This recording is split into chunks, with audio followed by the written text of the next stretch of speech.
Hello, bonjour! On se retrouve aujourd'hui encore une fois pour une deuxième édition de ce qu'on a déjà fait hier. Alors du coup, pour rappel, qu'est-ce qu'on fait sur cette chaîne live? Tout simplement, on se lance dans la recherche de trucs random.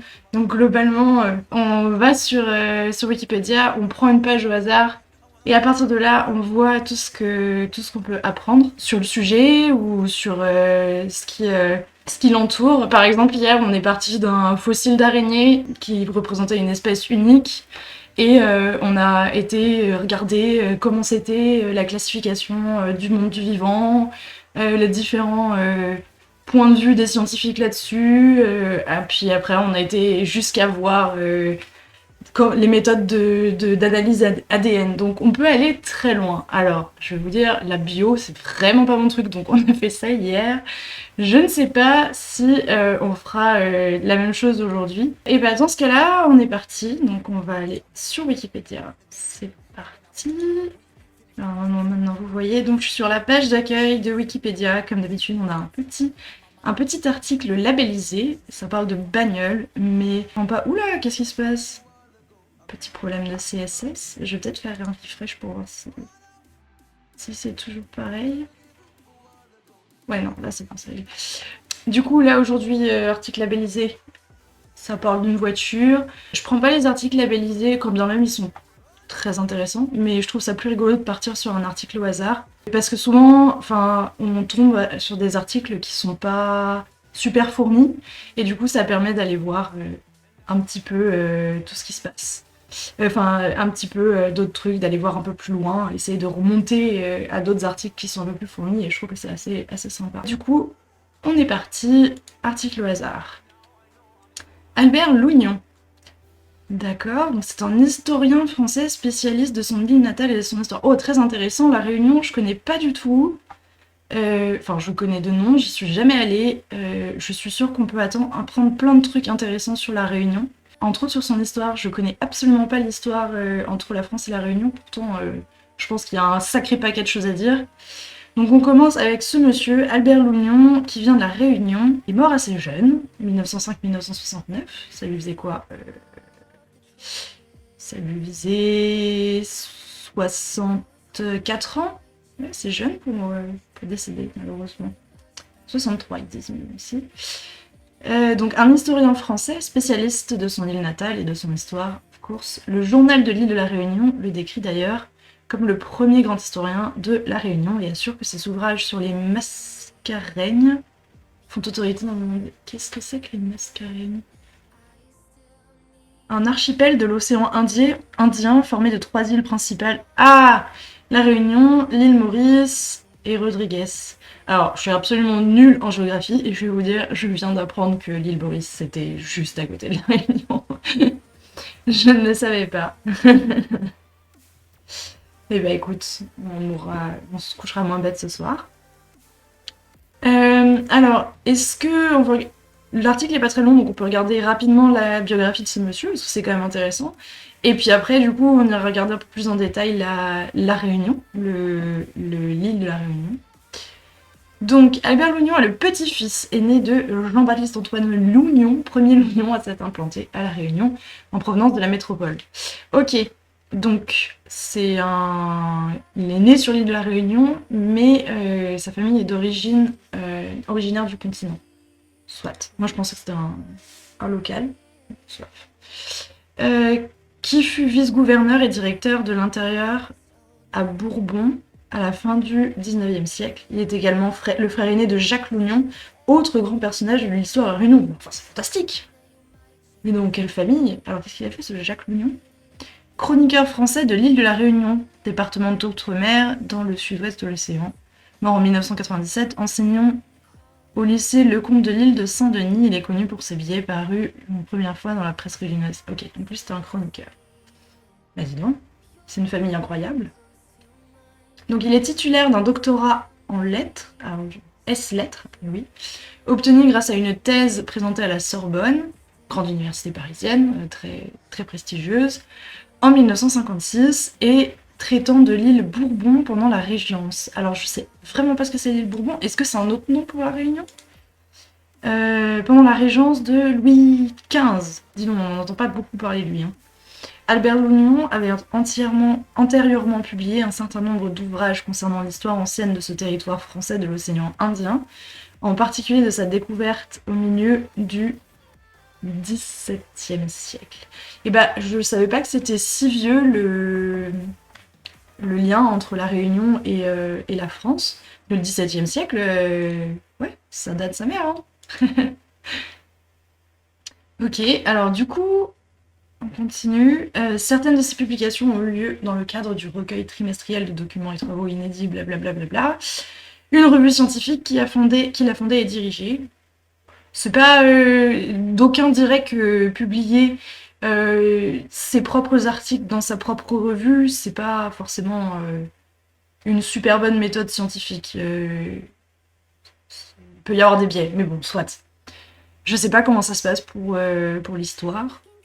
Mais en tout cas, dans les sciences fondamentales, dirons-nous, c'est souvent assez mal vu. Bon, après, j'ai peut-être un biais. Hein. Il est également le responsable de la première édition de la correspondance du Conseil supérieur de Bourbon. Je sais toujours pas ce que c'est Bourbon, ça a commencé à me titiller. Et de la Compagnie française des Indes orientales. Oh, ça me fait rire, ça me fait trop penser c'est dans Pirates des Caraïbes, il y a la Compagnie des Indes, là. Mais c'est les Anglais, hein. Mais je ne savais pas qu'on avait la même chose. J'irais bien regarder aussi ça. Sur le modèle de ce avait fait avant lui Alfred Martineau, avec les archives du Conseil supérieur de Pondichéry. Donc Pondichéry, c'est en Inde. Hein. On lui doit également un classement des archives départementales de la Réunion. Bah dis donc, il a beaucoup œuvré du coup pour la Réunion, et pour l'histoire de la Réunion, c'est tellement important d'avoir des gens comme ça qui sont capables de donner de leur temps pour améliorer, pour perpétuer l'histoire d'un territoire, l'histoire d'une communauté, et j'admire beaucoup ce genre de travail. Donc le nom d'Albert Lougnon a été donné à un collège de la commune de Saint-Paul de son vivant. Il avait exercé en tant que proviseur du lycée. Mais dis donc, mais il a vraiment tout fait, hein. Le comte de Lille à Saint-Denis, qui était le seul établissement d'enseignement de ce type à cette époque par lequel a transité l'élite intellectuelle de Lille. Intéressant. Alors, il y a quelques trucs qui me tracassent. J'aimerais aller voir ce que c'est que Bourbon. J'aimerais aller voir un peu plus en détail la Réunion. J'aimerais bien aller voir aussi la Compagnie française des Indes orientales, ça a l'air intéressant. On va ouvrir un peu toutes les pages. Donc on va aller sur la Réunion, on va aller sur la Compagnie française des Indes orientales, puis on verra. Je pense qu'on va d'abord aller et regarder les plus petits articles, genre Conseil supérieur du Bourbon, Compagnie française des Indes orientales, et puis après on ira plus en détail dans la Réunion. Parce que je pense que l'article va être plus long, plus complet, et on retrouvera peut-être des réponses à nos questions. Compagnie française des Indes orientales. Alors, Compagnie des Indes orientales. Blablabla est une compagnie coloniale française créée par Colbert en 1664, dont l'objet était de naviguer et négocier depuis le cap de Bonne-Espérance. Alors attends, c'est où ça déjà? À l'extrémité de la péninsule du Cap en Afrique du Sud, ouais. C'est vraiment genre tout à la pointe de l'Afrique, quoi. Presque dans toutes les Indes et mers orientales. Avec monopole du commerce lointain pour 50 ans. Plus que sa rivale anglaise, elle forme une véritable puissance dans l'océan Indien entre 1720 et 1740, donc 20 ans, ça va les gars, calmez-vous, hein. Puis devient centrale dans les grandes spéculations boursières sous Louis XVI. Sa création avait pour but de donner à la France un outil de commerce international avec l'Asie et de concurrencer les puissantes compagnies européennes fondées au XVIIe siècle, comme la Compagnie anglaise des Indes orientales et surtout la Compagnie néerlandaise des Indes orientales. C'est vrai qu'il y avait globalement 3 pays qui se mettaient, enfin en Europe en tout cas, qui... Bon non, parce qu'il y avait aussi les Espagnols et les Portugais, mais du coup, est-ce que les Espagnols et les Portugais sont beaucoup allés en Afrique, en Asie? Pas sûr. Je pense que c'était vraiment les Français, les Hollandais et les Anglais qui ont surtout exploité, et qui exploitent toujours, l'Afrique et l'Asie, enfin surtout l'Inde. Je connais pas du tout le sujet et j'ai surtout appris, je pense à l'école quand on nous apprend un peu le colonialisme et tout ça, c'était surtout en Afrique. Hein. Après, nous on voyait avec le point de vue de la France, donc peut-être qu'en Angleterre c'était différent, mais je me souviens qu'il y avait surtout une grosse présence de l'Angleterre en Inde. D'ailleurs, il me semble que ça a été, bon, non c'est pas étonnant, mais ça a été générateur de guerre, pour utiliser le mot. Alors, blablabla. Cependant, la guerre d'usure avec les Néerlandais, puis le choc frontal avec les Anglais en Inde, la conduiront à sa perte après seulement un siècle d'existence. C'est ça, on s'est fait rouler dessus. Enfin, en même temps, on n'avait rien à foutre là-bas, hein, c'était pas chez nous. D'accord, mais du coup, si je comprends bien, la Réunion, ça devait être quelque chose de très... Ça me paraît très logique, étant donné le nom, les Indes orientales. J'imagine que la Réunion, pour eux, c'était une place forte, parce que c'est quand même assez proche de... Enfin, si on regarde sur la carte, la Réunion, c'est quand même... Voilà, c'est ici, donc l'Inde n'est pas très loin, et du coup, d'avoir une place ici, c'est vraiment pas mal, quoi, parce que on part de là, hein, on fait tout le tour, donc ils ont déjà fait plus de la moitié du chemin, et après, ils communiquent comme ça.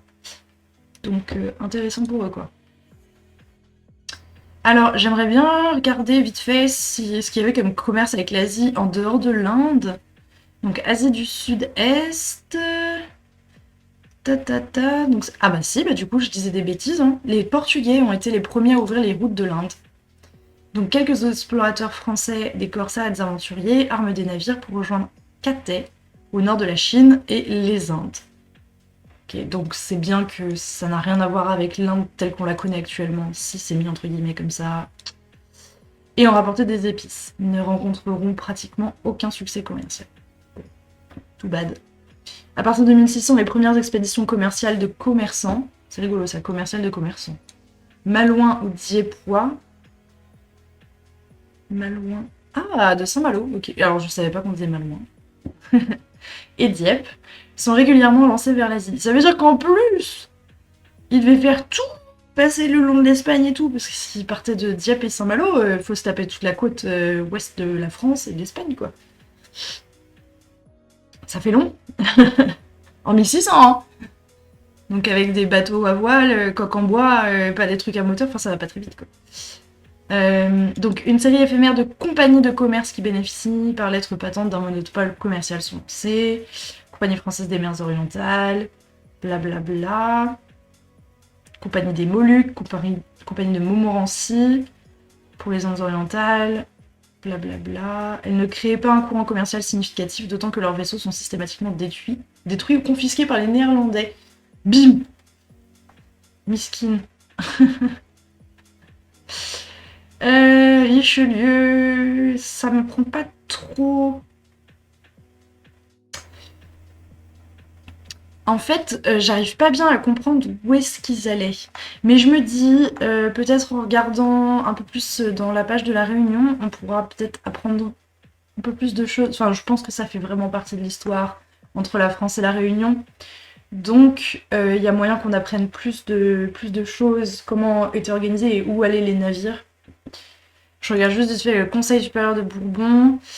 Donc, aussi connu comme le Conseil supérieur de l'île Bourbon, est une institution délibérative qui exista sur l'île de la Réunion. Donc, c'est un deuxième nom pour l'île de la Réunion. Ok. Eh ben, je n'aurais pas cru, ma foi. Hop. Mais à mon avis, ça doit aussi être sur la page de la Réunion. Je ferme la compagnie Bourbonne, de Bourbon, parce que c'était pas forcément important, on dira.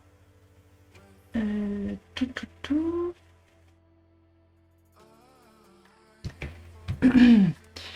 Alors, donc la Réunion est une île située dans l'ouest de l'océan Indien. Jusque-là, ça va, on a vu où c'était. Hein. C'est ici. Donc là, Madagascar et puis l'île de la Réunion juste à côté. Donc, c'est une superficie de 2,5 km². Non, pas 2,5. 2500 km², c'est un peu plus gros. 2,5 km², ça fait vraiment pas énorme. La Réunion est située dans l'archipel des Mascareignes, donc c'est les 3 îles, c'est ça, il y avait... Ouais, les 3 îles, donc Réunion, île Maurice et Rodriguez, que je ne connais pas du tout. À 172 km à l'ouest-sud-ouest, ouest-sud-ouest, ok, de l'île Maurice et à 679 km à l'est-sud-est de Madagascar. Ah oui, c'est loin de Madagascar en fait. Enfin, après, ça se voit, mais c'est ouais, c'est assez éloigné. Hein. Mince. Il s'agit d'une île volcanique. Oui, ça, je le savais. C'est d'ailleurs apparemment très impressionnant d'aller voir. On peut monter, faire des balades en haut et monter dans le cratère du volcan. Et apparemment, c'est extrêmement impressionnant. Il y a beaucoup de... C'est assez... Il y a du brouillard, tout est noir. Enfin, c'est que des... En fait, c'est que des roches... C'est pas plat, si vous voulez, mais on reverra peut-être des photos après. Donc créé par un point chaud, culminant à 3071 mètres, dis donc. Relief escarpé, travaillé par une érosion très marquée, le piton de la Fournaise, 2632 mètres, situé dans le sud-est de l'île, est l'un des volcans les plus actifs du monde. Eh bah dis donc. Ça doit pas être facile à vivre tous les jours, hein, un volcan actif. Donc, ouais. Ouais. J'aimerais bien savoir comment ils le vivent là-bas. Alors après, volcan actif, si je me trompe pas, ça veut pas forcément dire qu'il y a des coulées de lave tous les 4 matins. Hein. C'est un volcan, ça peut être actif et pas beaucoup rejeté de magma ou de gaz et compagnie. Hein. Donc peut-être que c'est en continu, mais c'est des petites catastrophes, dirons-nous. Je ne sais pas.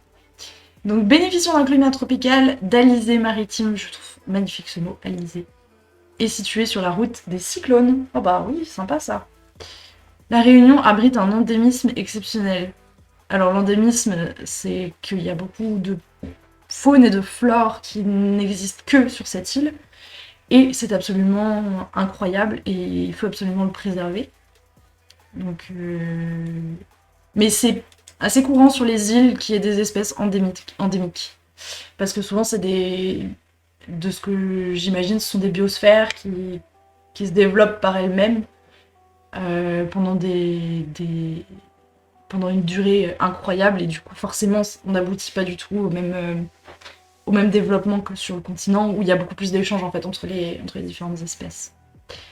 Donc, vraisemblablement repérée dès le Moyen-Âge par les Arabes sous le nom de Dinamorgabine, île couchant, la Réunion n'a été habitée qu'à compter du milieu du XVIIe siècle, soit environ 150 ans après son apparition sur les portulans des navigateurs portugais. Qu'est-ce que c'est ça, les portulans? Carte portulan est une sorte de carte de navigation utilisée. Et B. Intéressant. Pardon. Jusqu'alors connue sous le nom d'île Mascarin, elle devient sous celui d'île Bourbon une escale, donc c'est bien, elle a eu beaucoup de noms, hein, de la Compagnie française des Indes orientales sur la route des Indes, puis à partir des années 1710, une véritable colonie pratiquant la culture du café. Je me demande s'il n'y a pas aussi la culture de la vanille. Devenue une société de plantation, elle passe sous le contrôle direct du roi de France dans les années 1760 avant d'être affectée à l'industrie de la canne à sucre. Ah bah oui, canne à sucre, le rhum, tout ça. Au terme des guerres napoléoniennes. Elle est définitivement rebaptisée de son nom actuel et l'esclavage y est aboli en 1848, c'est tout. Putain, c'est affreux. Ça veut dire que ça fait que... Pas assez qu'il y avait encore de l'esclavagisme. Esclavage. Remplacé jusque dans les années 1930 par la pratique de l'engagisme.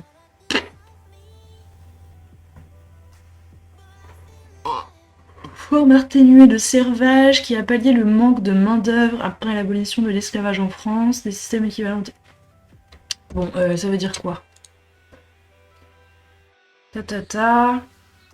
À l'origine, étant fédéré notamment. Mais je m'en fous, je veux savoir c'est quoi. C'était sous forme de salariat réservé aux travailleurs natifs des colonies, ou immigrés provenant principalement d'Afrique, d'Inde, du bassin. Bon, c'est quoi le concept? Bah tiens. L'abolition de l'esclavage a été programmée par Sarda Garriga le 20 décembre 1848. Le schéma engagiste a été à l'origine du doublement de la population en moins de 35 ans. Des travailleurs peu payés provenant également de Madagascar. De fait, entre 1849 et 1859, le nombre d'engagés indiens passe de 11 000 à 37 000.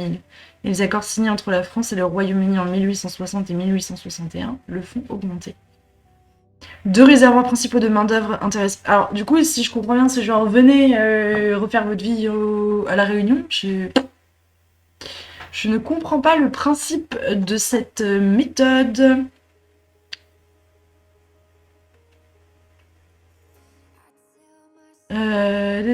Régime juridique de l'ancien régime français.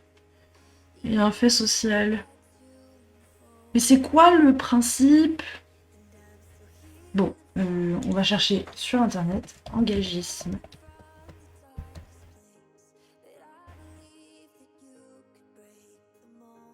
Consiste à proposer à des travailleurs étrangers à la colonie un contrat de travail d'une durée de 5 ans renouvelable. C'est tout?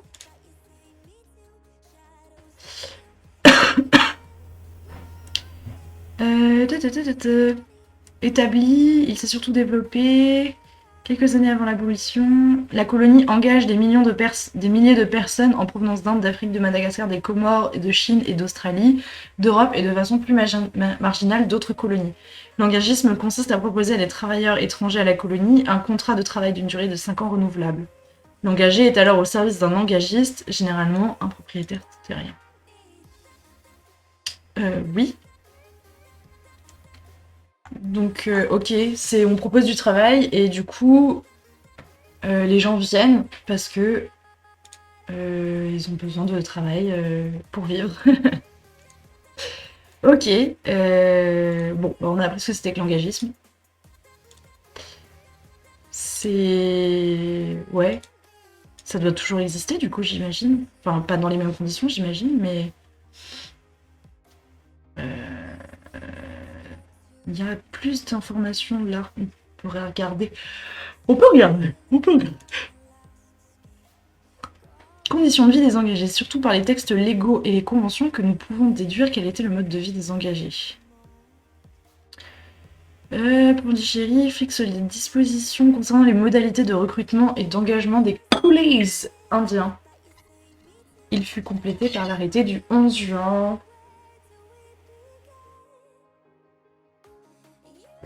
Lors de leur recrutement, les travailleurs doivent normalement percevoir une prime d'engagement. Ok. Pendant l'immigration libre, les immigrants engagés pour 5 ans étaient censés recevoir en avance les 6 premiers mois de leur gage. Ah oui, d'accord. Soit 30 roupies, avance souvent retenue par les embaucheurs sous prétexte de dettes contractées envers eux, d'où l'obligation de travailler 6 mois sans aucune rétribution. Oh, putain. Durant la deuxième vague d'immigration, l'avance correspond à 3 mois de salaire. Le barème était le suivant. Enfin, c'est en francs.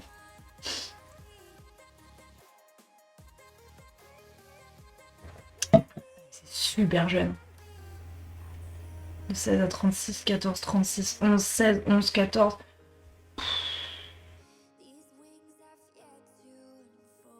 C'est extrêmement cher.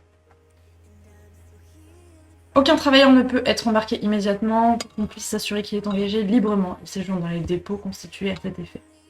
Et seulement au dépôt interdit aux mestrisses qu'il reçoit cette avance pour éviter qu'il ne se fasse dépouiller.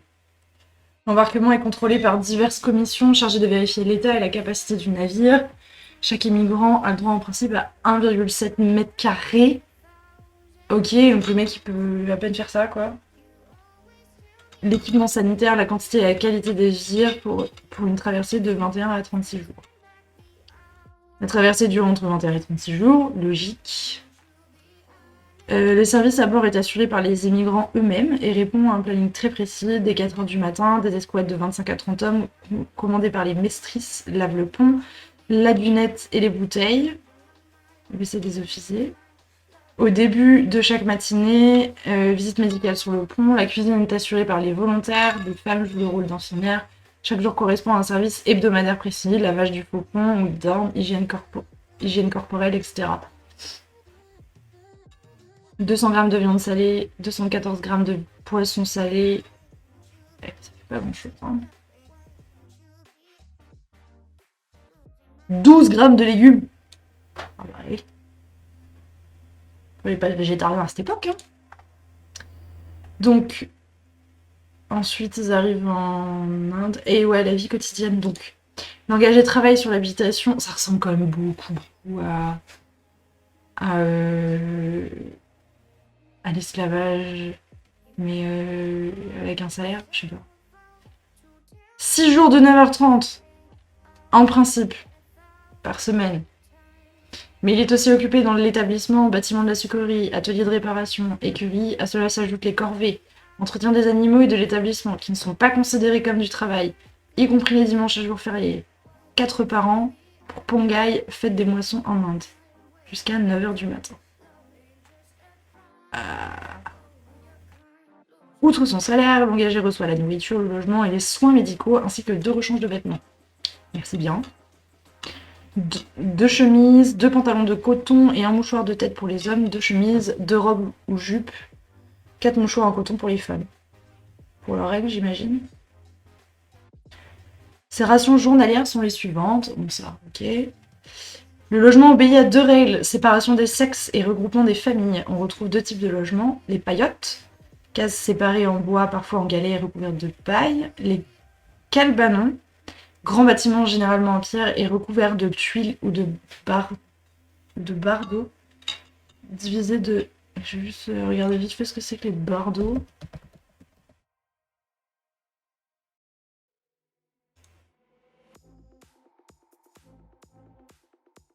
Ok.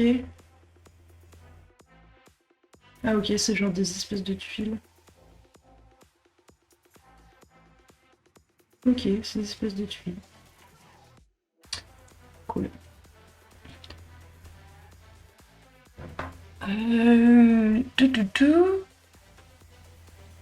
Tuile de bardeaux est divisée de façon à pouvoir y loger les travailleurs. Chaque pièce est occupée par plusieurs personnes d'une famille ou plusieurs célibataires. Bonjour l'intimité. Pendant que les hommes travaillent et restent au camp, les femmes sans engagement et les enfants livrés à eux-mêmes. Sauf aux établissements de Kervegen. Ouh, ça pue ça. Je sens que ça devait pas être des gentils, eux, s'ils employaient des enfants.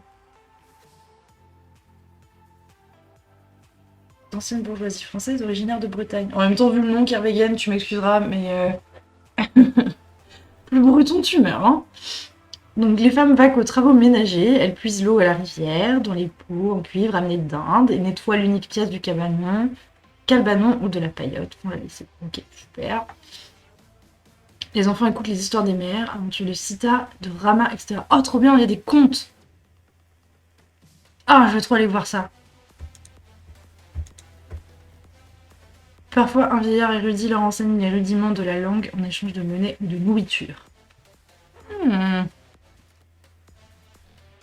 Papa. Ils apprennent à écrire sur le sable des lettres de l'alphabet. Ok. Et s'initient aux coutumes créoles, locales et créoles. Ben, ma foi, c'est pas super joli, hein. Je trouve que l'article... en fait, il y a une odeur puante, en fait, derrière. Dans le genre... la manière dont ils vivent, enfin, la manière dont c'est décrit, c'est ultra lisse, en mode... Enfin, c'est très factuel. Mais je trouve que dans la façon qu'ils ont de tourner les choses, c'est pas si grave, c'est pas si grave. Alors que, en vrai, ça ressemble quand même beaucoup à de l'esclavage, hein. Mais où ils sont un peu payés. Mais ils ont aucune liberté, enfin, globalement, c'est ce qu'ils expliquent en termes d'heures de travail. Ils travaillent 9h30 par jour, sachant qu'après, ils doivent encore faire les corvées. Enfin, ils sont pas libres, ils continuent de travailler tout le temps. C'est juste qu'ils ont de l'argent et après, je sais même pas comment ils peuvent l'utiliser, enfin, c'est curieux. Alors, je suis désolée, je voulais juste regarder vite fait c'est quoi ces divinités. Donc on a Sita, est une divinité de l'hindouisme. C'est un des avatars de Lakshmi, la compagne de Vishnu. Dans le Ramayana, Sita est l'épouse de Rama, avec qui elle connaît une vie sentimentale tourmentée. Oh, ça sent le Zeus/Hera. Elle personnifie la terre cultivée et sa végétation et symbolise la fertilité. Plutôt Déméter du coup, mais Mythe. Quoi? Bon, ce n'est pas assez détaillé. On va lire, mais il faut bien garder en tête que là-dessus, il doit manquer beaucoup de détails et que du coup, toutes les informations qui sont présentes ici sont pas forcément tout à fait justes. Voilà, je tiens à le préciser. Donc dans les premières versions de la légende de Rama, peu d'informations sont données sur la parenté de Sita. Néanmoins, les premiers textes la désignent comme fille de Janaka. Il est possible que Valmiki, poète à qui la tradition attribue la composition du Ramayana, ait considéré Sita comme l'enfant de Janaka. Le début du Ramopakyana, texte du Mahabharata, mentionne Sita comme la fille de Janaka. Dans le Padmacaritra, plus ancien, 3e ou 4e siècle de notre ère, la mère de Sita est la reine Videha. De plus, toujours selon ce texte, Sita a un frère jumeau, Bamandala. Une autre légende raconte la naissance de Sita, cette fois miraculeuse, alors que Janaka laboure la terre pour préparer un sacrifice, un nourrisson de sexe féminin surgit du sillon. Janaka l'adopte et la nomme Sillon, Sita. Camille Bulk émet l'hypothèse que cette légende provient du nom de Sita qui signifie Sillon, ce nom étant par ailleurs donné à des filles de cette époque. Ok. Donc c'est peut-être le nom de la divinité qui a généré la légende plutôt que l'inverse. Des textes ultérieurs, mais ça, à mon avis, on ne pourra jamais le savoir. Des textes ultérieurs détaillent davantage la naissance de Sita. Dans l'un d'eux, c'est la narratrice. Dans d'autres récits, Sita naît de Mandodari et sort de la terre plus tard. Il y a quand même un lien avec la terre, a priori. Il existe encore d'autres versions du mythe. Dans un autre texte hindou, le Dasavarata Karita, Sita naît d'un lotus. Sita y est assimilée à Lakshmi. Elle a aussi pour nom Padma, lotus. Trouvée sur un lotus d'or par Ravana, elle est emmenée à Lanka et donnée à Mandodari. Narada lui prédit que Ravana sera amoureux d'elle. Mandodari l'a fait enterrer dans une boîte d'or dans un pays lointain. Elle est ensuite retrouvée par Janaka. Cette dernière version est cependant peu répandue. Et B.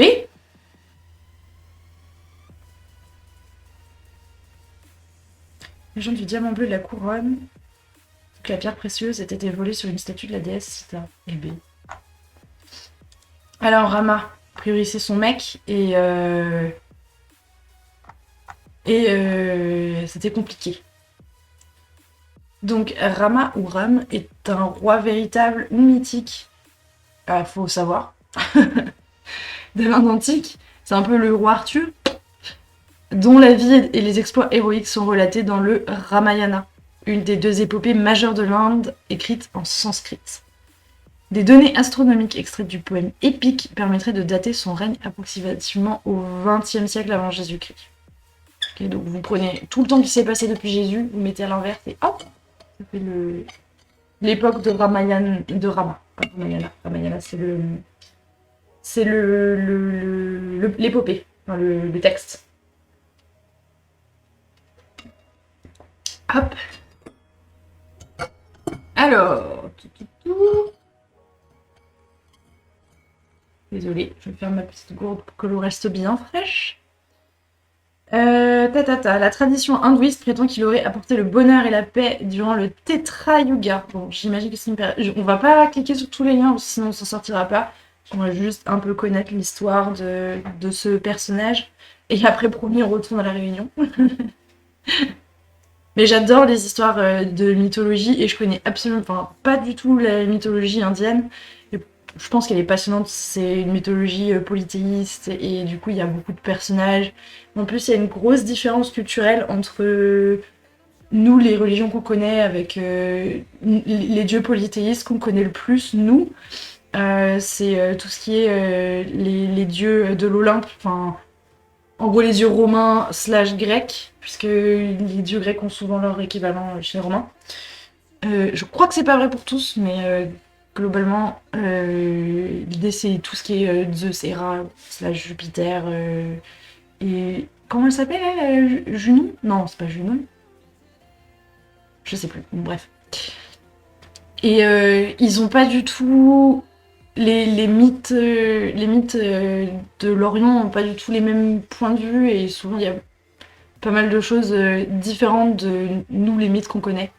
Et je pense que ça peut être intéressant de regarder pour s'ouvrir un peu les chakras.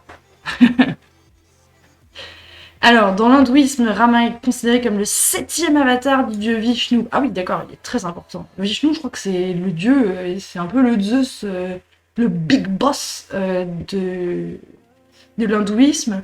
Comme il y a lui et il y a Vishnu et il y a comment Shiva. Shiva. C'est les deux big boss. Il est l'image de l'homme parfait, il est adoré au même titre que son compagnon Hanuman, la fidélité incarnée, le dieu singe qui l'aide dans ses aventures. Ah oui, il est là. Le voilà. Ok. Biographie. Donc Rama est le prince d'Ayodhya, fils de Dasharatha et de Kaushalya. Sa belle-mère Kaikeyi, la deuxième épouse de son père, persuade le roi de donner le trône à son propre fils, Bharata, et d'exiler Rama pour 14 ans. Ok, bim, dégage. Donc Rama, son épouse Sita, la fille du roi Janaka de Videha, et son frère Lakshmana, le fils de la troisième fille... Wow, le fils de la troisième femme de son père. Ok, donc c'est son demi-frère. Trouve refuge dans la forêt de Dandaka. En chemin, les exilés se seraient arrêtés dans un lieu qui fut nommé Ram Tehera, c'est-à-dire la halte de Ram, qui devint au fil du temps Ramatra. Ok. Durant cet exil, Sita est enlevée par le démon Ravana, le roi de Lanka. Lanka est identifié généralement comme l'actuel Sri Lanka, mais des auteurs comme Louis Frédéric la placent plutôt sur l'une des 7 îles. Peut-être la Heptanésia de Ptolémée, à l'origine de la ville de Bombay. Aidé par le singe Hanuman, c'est marrant parce qu'ils n'utilisent pas les mêmes orthographes tout le temps. Enfin, bon, bref. Rama construit un pont entre l'Inde et l'île de Ceylan. Sauf Sita, tue Ravana et devient le roi d'Ayodhya. Alors attends, Ravana, c'est le mec qui a enlevé sa meuf. Ok, jusque-là je suis. Et du coup, lui, il devient le roi. Bah non, il s'est fait sortir avant.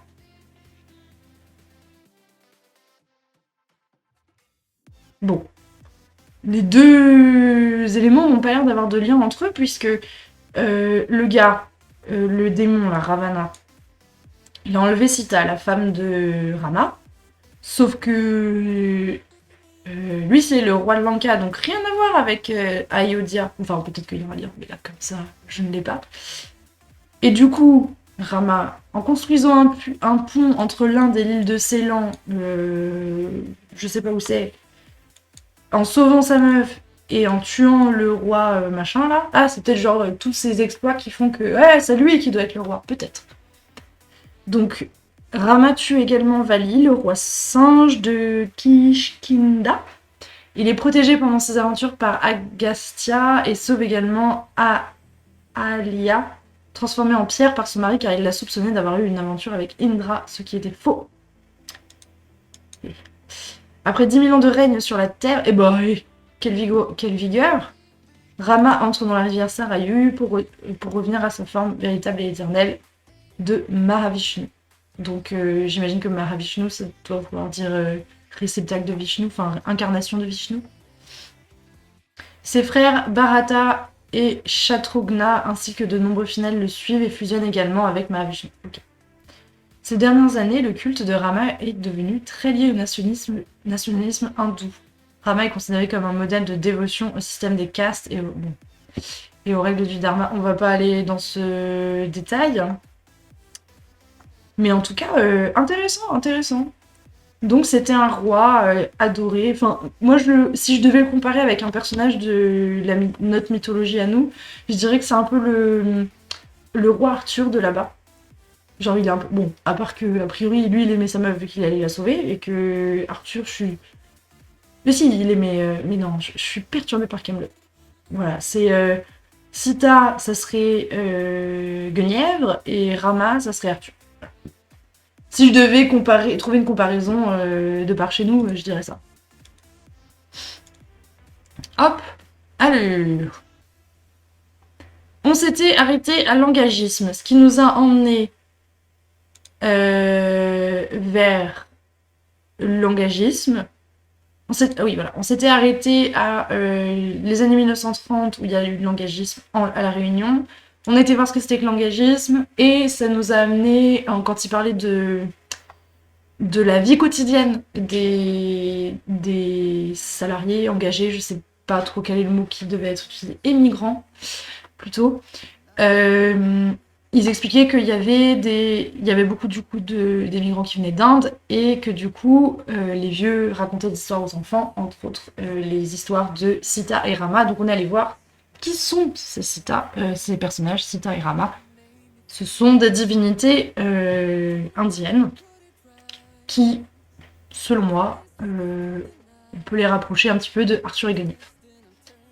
Je ne dis pas que c'est la même histoire, je dis juste qu'en termes de figure, ça ressemble un petit peu. Ok, alors, l'île connaît On revient à la Réunion. L'île connaît une crise économique rampante à compter des années 1870. Elle devient département français en 1946. Bon, ça c'est les derniers trucs. On y relève un taux de chômage particulièrement élevé. Moi, ça m'intéresse pas forcément. Enfin, c'est dramatique, hein, j'entends, mais j'aimerais bien plus aller voir l'histoire de cette île, finalement, parce que on la connaît depuis vraiment longtemps, a priori, vu que, je vous rappelle, elle était visible sur les cartes des Portugais dès le XIIIe siècle. Donc, elle a été colonisée au XVIIe siècle. Donc, c'est une île qu'on connaît depuis longtemps et qui a une longue histoire. J'aimerais bien aller voir ça. Alors, toponymie.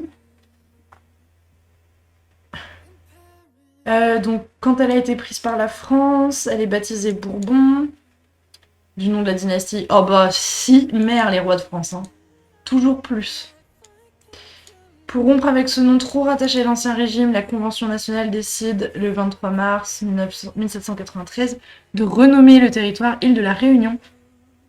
Ce choix pourrait avoir été fait en hommage à la réunion des fédérés de Marseille et des gardes nationaux parisiens qui a précédé l'insurrection du 10 août 1792 et la marche sur le palais des Tuileries. Mais je me dis, les gens qui étaient sur l'île à ce moment-là, mais qu'est-ce qu'ils devaient en avoir à foutre de ce qui se passait en France métropolitaine. Alors si, forcément, ça avait un impact sur eux, mais du coup, on donne un nom à leur île parce que il y a des Parisiens et des Marseillais qui se sont parlés. Waouh.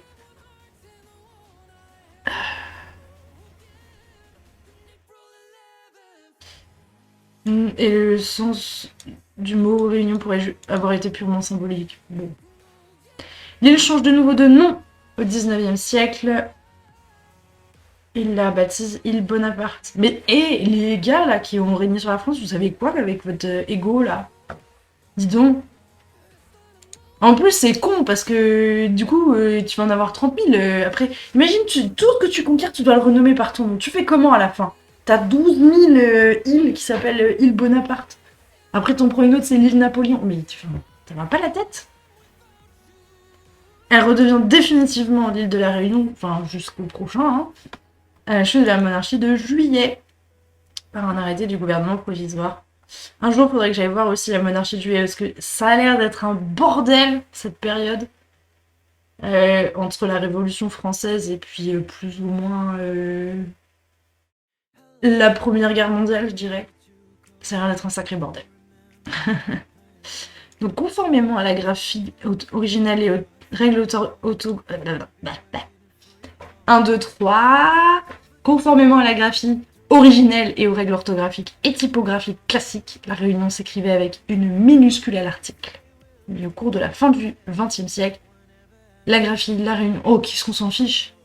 C'est pas très intéressant. Est-ce qu'on met un L minuscule ou un L majuscule? Il y a vraiment des gens qui ont des débats compliqués, hein. Alors, bah c'est là qu'on va pouvoir voir où sont les volcans et compagnie. Donc il y a le Piton des Neiges, qui est le truc super haut, et le Piton de la Fournaise. Et en fait, on voit bien là que tout ça là, c'est un volcan. Et il y a un tout petit peu de vert sur les côtés. Et d'ailleurs, il n'y a pas beaucoup de villes au centre de l'île, elles sont toutes autour. Voilà. Donc, c'est une île qui se situe dans l'ouest de l'océan Indien, par 21 degrés de latitude en sud. Ouais, ça me parle pas du tout. Un jour, pareil, faudrait que j'aille voir ce que c'est latitude et longitude. Enfin, je le sais, mais comment... Est-ce que si je vous dis 21 degrés de latitude sud et 55,5 degrés de longitude est, est-ce que ça vous aide à relocaliser quelque chose sur la planète? Moi, personnellement, non. Et je me demande s'il y a certaines personnes pour qui ça marche. Sans doute les marins. Et bah, un jour, j'apprendrai ça. Et pourquoi pas maintenant, d'ailleurs, hein? Allez, allons apprendre ça. Ce que c'est que la latitude, la longitude et comment les utiliser. Alors, la latitude est une coordonnée. Bon, bref. Donc, 30 degrés nord, 60 degrés nord, 90 degrés nord. Ok, j'ai compris. Autrement dit, on prend l'équateur. Donc, si on reprend notre réunion, on avait 21 degrés, latitude sud. Donc, on est quelque part par là. On doit être par là. Même peut-être par là.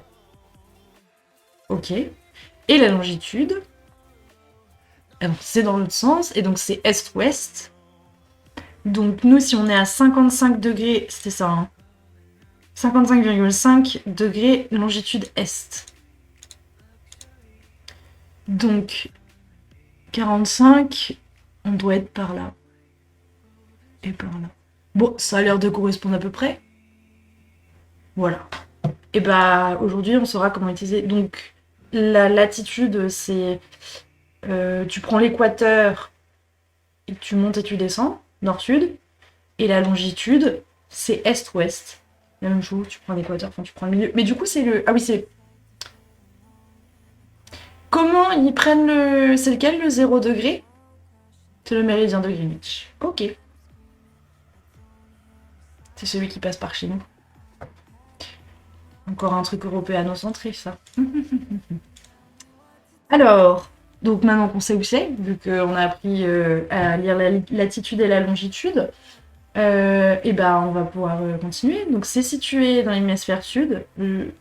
En même temps, je suis en train de me dire, à partir du moment où tu dis X degrés latitude sud, t'es sûr que c'est dans l'hémisphère sud? Non? Et pareil, si tu dis X degrés nord, tu sais que c'est dans l'hémisphère nord. Par contre, t'as pas d'hémisphère ouest-est, hein, ça. Bref. Donc, la Réunion est l'île la plus occidentale de l'archipel, dont font également partie... C'est occidental dans le sens c'est celle qui est le plus à l'ouest. Ouais, ça doit être ça. Donc on a ça, ça ressemble à ça. Donc la Réunion est une île volcanique née il y a quelques 3 millions d'années avec l'émergence du volcan du Piton des Neiges. Ok, donc ça c'est le premier volcan et du coup il y en a un deuxième qui est aujourd'hui avec une altitude de 3070,50 mètres, le sommet le plus élevé des Mascareignes et de l'océan Indien. Wow. L'est de l'île est constitué par le Piton de la Fournaise, un volcan bien plus récent, 500 000 ans, qui est considéré comme l'un des volcans les plus actifs de la planète. La partie émergée de l'île ne représente qu'un faible pourcentage, environ 3%, de la montagne sous-marine qui la forme. Ah mais ouais! J'avais jamais pensé à ça. Bon, en même temps, je suis con, hein, parce qu'une île, ça flotte pas. Mais ouais, ça doit être énorme! Si ça dépasse de 3000 mètres au-dessus! Pouah, comment ça doit être hyper balèze. Ce serait trop drôle de pouvoir voir la Terre en coupe, tu vois. Genre, tu te mets dans l'océan et tu vois en coupe. Je sais pas comment expliquer ce que j'imagine dans ma tête, mais ça serait très intéressant, je pense. En plus du volcanisme, le relief de l'île est très accidenté par une érosion active. Le centre abrite ainsi 3 vastes cirques creusés par l'érosion. Salazie, Mafat et Sillaos. C'est ce que je vous disais tout à l'heure, je crois. C'est... Ah non, c'est pas du tout ça. Pas du tout. Ce sont des trucs en interne. Mais je crois qu'on les voit sur les... Donc on a Sillaos ici, Salazie. Et la dernière, c'était quoi? Et Mafat.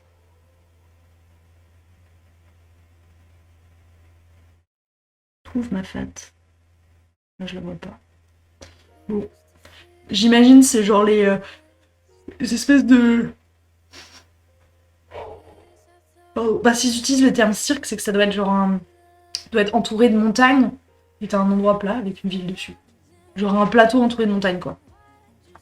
Tu peux pas être plus protégé. Et les pentes de l'île sont sillonnées par de nombreux cours d'eau, creusant des ravines estimées à au moins 600. Généralement profondes et dont les torrents entaillent les flancs de la montagne jusqu'à plusieurs centaines de mètres de profondeur. C'est fou parce que du coup on se dit que c'est tellement vivant que ça arrête pas de bouger. Genre une année tu peux avoir un chemin complètement praticable, l'année d'après c'est fini, il y a un torrent qui coule dessus, tu peux plus rien faire. Donc, le massif ancien du Piton des Neiges est séparé du massif de la Fournaise par une trouée formée de la plaine des Palmistes et de la plaine des Cafres, voie de passage entre l'est et le sud de l'île. En dehors des plaines, je regarde en même temps un peu les photos. La plaine des Cafres. Ok. Et le sommet du Piton de la Fournaise. Ouais, c'est ça. Je crois qu'on peut y aller là. Mais je suis pas sûre.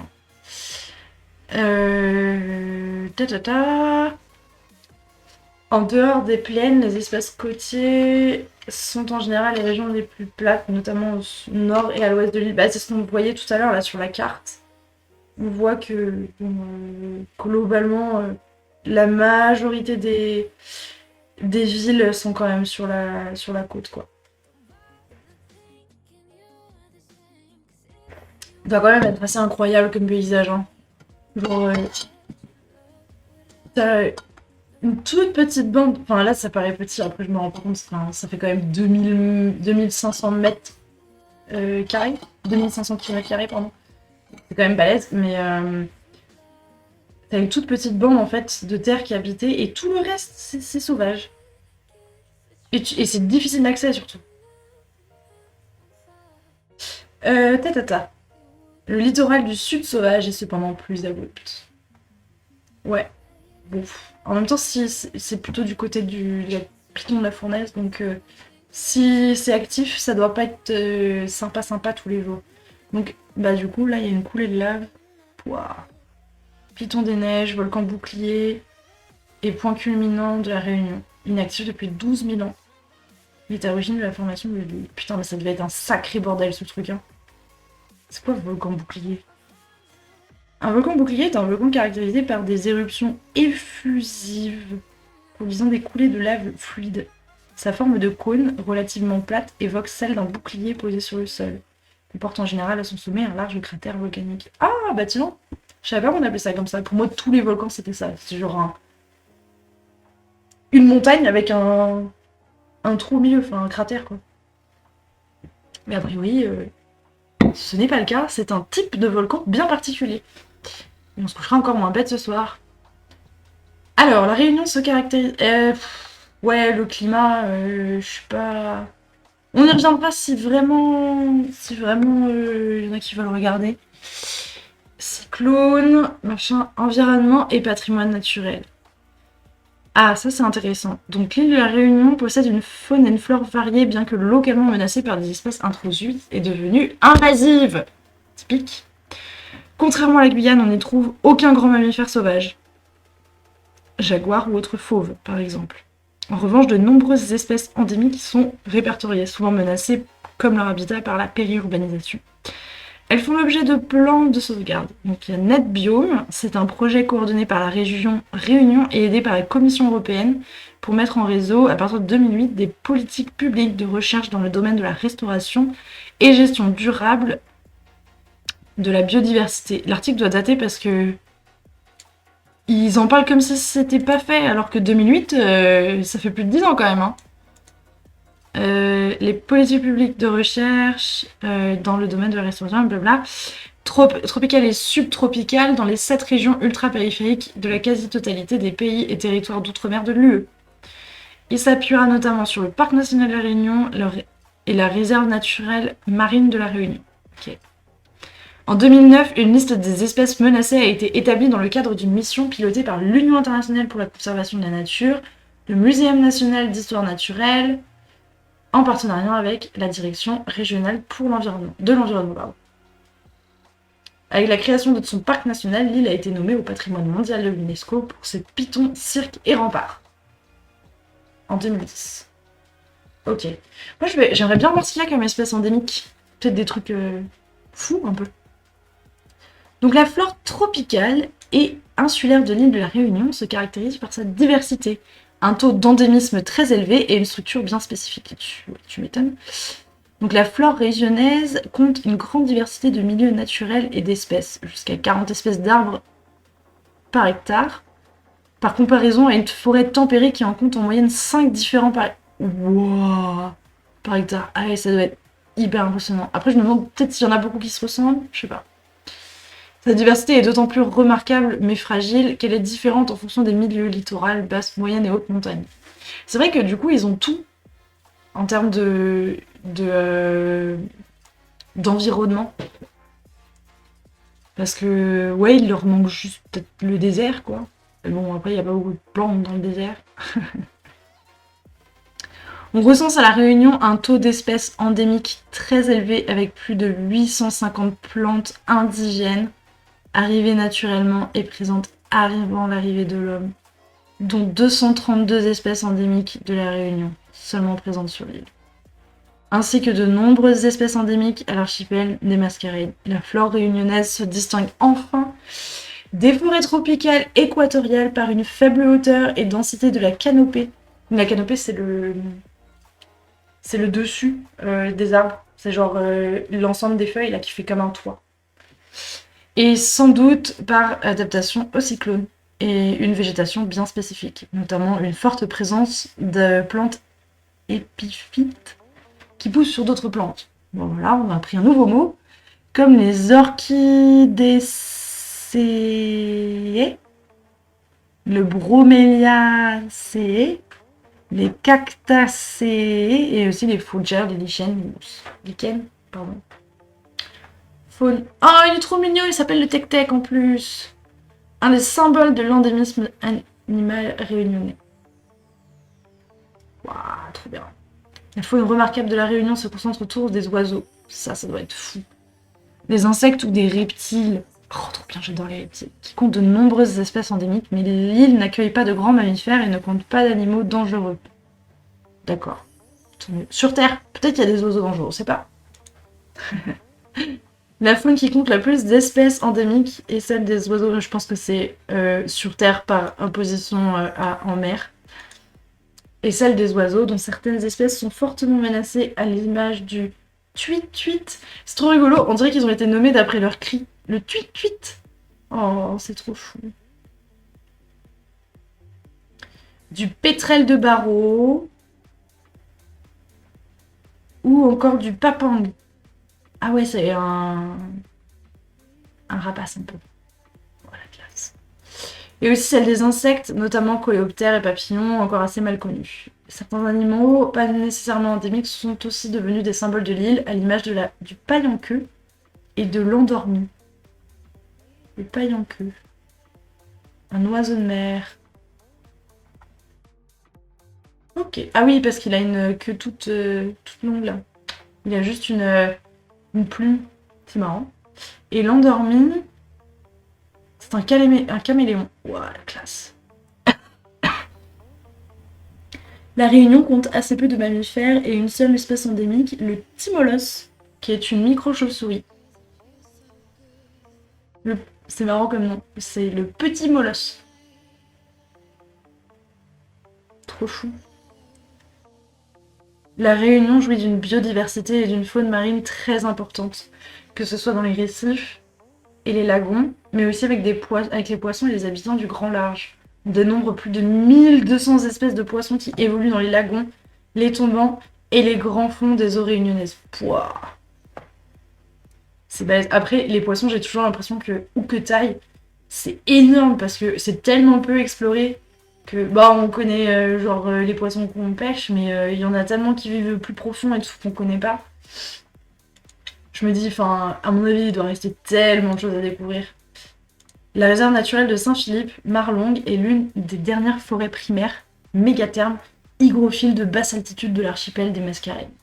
La Réunion contient beaucoup d'espèces endémiques, telles le tuit-tuit. Je suis fan de ce nom d'oiseau. Le tec-tec et le tuit-tuit. Il est trop chou. Regardez, le tec-tec et le tuit-tuit. C'est trop bien. Récifs de corail. Formations coralliennes sont encore peu développées et occupent une surface faible comparativement à des îles plus anciennes, se présentant pour la plupart sous la forme de récifs.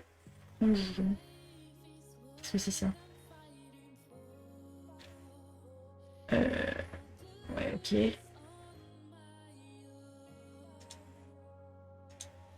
Qu'est-ce que c'est ça?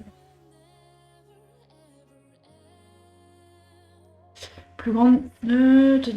Ok, bon, c'est un récif, du coup, si je comprends bien.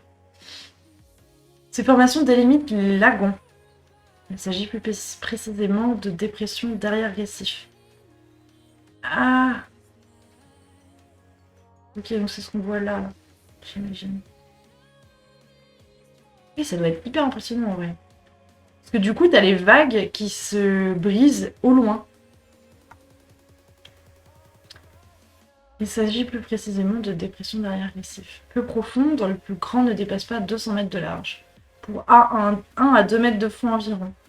Ces lagons, qui forment des ceintures récifales discontinues de 25 km de long, soit 12% du littoral de l'île, pour une surface totale de 12 km, sont situés sur la côte ouest et sud-ouest de l'île. Les plus importants sont ceux de l'Ermitage, Saint-Leu, l'Étang Salé et Saint-Pierre. J'aimerais bien voir ça un jour, ça a l'air hyper intéressant. Hop.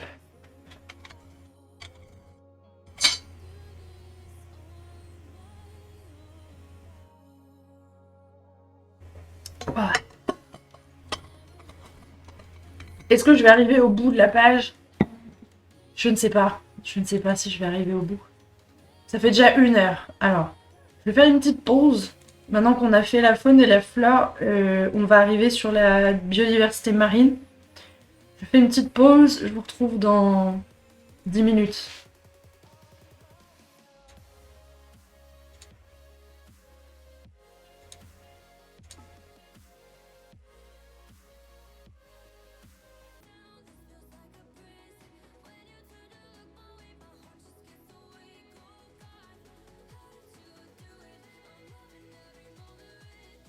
Micro. My bad. Je parle depuis tout à l'heure et personne ne m'entend. Merci pour me l'avoir signalé. J'imagine que c'est toi, Diello. Je suis vraiment désolée. Oh là là, bon, je sais pas grave, je vais recommencer. Depuis tout à l'heure, on parle de la Réunion. On a commencé avec un historien réunionnais qui a énormément travaillé pour la Réunion et pour perpétuer l'histoire de cette belle île. On a été voir un petit peu du côté de l'histoire du point de vue esclavage et de l'île, et on a été voir ce que c'était que l'engagisme. Ça nous a amené à aller regarder un petit peu plus. Il y avait dans l'article sur l'engagisme, ils expliquaient le quotidien des enfants, et ils racontaient que il y avait des histoires d'origine indienne qui étaient racontées, et donc on a été voir un petit peu deux divinités. de la mythologie indienne. Et puis on est revenu sur la Réunion, et puis là on était en train de regarder du coup la biodiversité, donc on a vu la biodiversité, la faune, avec deux oiseaux incroyables qui s'appellent le tweet-tweet et les tac-tac. Je trouve ça trop génial. Et ensuite, là on est reparti sur l'histoire de la Réunion. Hop. Et je regardais un petit peu ce que c'était austronésien, donc si j'ai bien compris, c'était des langues de l'océan Indien, pour faire très simple. Du coup, c'est ce qu'ils expliquent ici.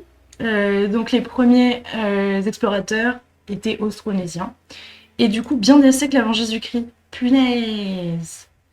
Donc ils avaient repéré les îles, dont l'île de la Réunion, plus tard au Xe siècle après Jésus-Christ, navigateur arabe. Donc ça c'est Al-Idrissi qui les a cartographiés l'an premier, qui la nomme Dina Morgabine. J'aimerais bien savoir si ça a un sens, Dina Morgabine. Enfin bon. Donc l'île semblait totalement inhabitée lors de l'arrivée des navires portugais au XVIe siècle, en route vers les Indes. Ah, je pensais que c'était plus tôt que ça, mais non, j'avais en tête XIIIe, mais non, du coup c'est XVe siècle. Donc entre la première cartographie et la première fois, alors peut-être que les Arabes ont mis le pied dessus, on ne sait pas. C'est pas précisé tout du moins, mais quand les Portugais ils sont arrivés, il s'est passé quand même 4 siècles, quoi.